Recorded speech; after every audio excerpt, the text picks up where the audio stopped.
Lorsque Shaka commence à imposer ses nouvelles armes et sa nouvelle manière de combattre, il comprend très vite que l'innovation seule ne suffit pas. Une arme n'est qu'un prolongement du bras. Et un bras ne vaut rien sans un corps qui sait quoi faire. Alors Shaka entreprend quelque chose de beaucoup plus ambitieux que d'inventer une lance. Il transforme les hommes eux-mêmes. Pour lui, un guerrier zoulou ne doit pas être simplement courageux. Tous les peuples d'Afrique australe ont des hommes courageux. Le courage est commun. Ce qui ne l'est pas, c'est la discipline, la constance, la capacité à faire ce que les autres ne peuvent pas faire, le pouvoir de tenir lorsque les jambes brûlent, lorsque la poussière colle au visage, lorsque le soleil écrase la poitrine comme une pierre chaude. C'est cette endurance-là, cette résistance-là, qui sépare les combattants ordinaires des forces qui changent l'histoire.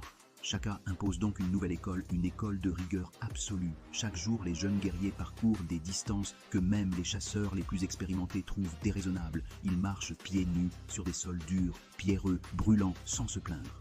Non pas par cruauté, mais parce qu'un guerrier qui dépend de sandales n'ira jamais aussi loin que celui dont les pieds sont devenus aussi solides que la terre elle-même. Il veut que ces hommes soient capables d'avancer comme le vent, rapides, insaisissables, infatigables.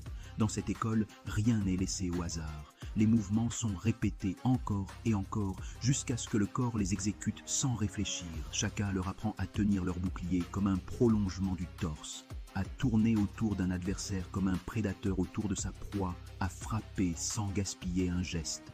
Tout est dans le contrôle, dans la maîtrise, dans la précision. Les coups ne doivent pas être seulement puissants, ils doivent être justes. Mais au-delà du corps, Shaka construit un esprit collectif. Dans les anciennes traditions, chaque guerrier se battait pour sa famille, pour son clan, pour son honneur personnel. Lui veut autre chose. Il veut que chaque homme se batte pour le régiment tout entier, pour l'ensemble, pour un souffle commun. Il enseigne que l'individualisme est la première faille d'une armée et que la cohésion est sa première force. Sous son influence, les impies apprennent à se déplacer comme une entité unique. Si l'un avance, tous avancent. Si l'un recule, tous reculent. La pensée individuelle s'efface dans le mouvement partagé. Shaka introduit également l'idée du renoncement temporaire. Il interdit aux jeunes guerriers de se marier trop tôt, d'avoir une famille trop jeune, de se disperser entre leurs devoirs militaires et leurs responsabilités personnelles. Cette règle n'est pas populaire, mais elle est stratégique. Il sait qu'un homme qui porte sur ses épaules le fardeau d'un foyer combat différemment de celui qui n'a qu'une cause, son régiment. Il sait que les jeunes guerriers, libres de toute attache, peuvent se consacrer entièrement à leur formation.